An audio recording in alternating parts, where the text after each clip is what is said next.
полиция органдары білдірді. Қазір көресіздер, видеоны соңына шейін көріңіздер.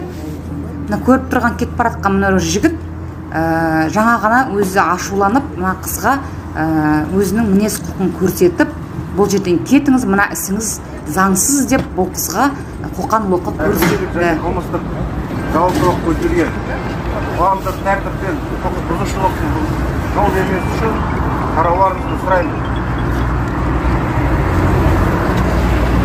Бейбіт жиналысты ұйымдастырушы жергілікті атқарушы органға 5 жұмыс күні бұрын хабарлама қалдырады. Алайда аталған хабарлама сіздердің тараптарыңыздан келіп түскен жоқ.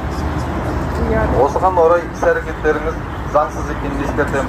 Заңсыз митинг немесе бейбіт жиналыс ұйымдастырушыларға Қазақстан Республикасының қылмыстық және әкімшілік кодекстерінде жауапкершілік қарастырылған. Осыған орай іс-әрекеттеріңізді доғаруларыңызды талап етемін.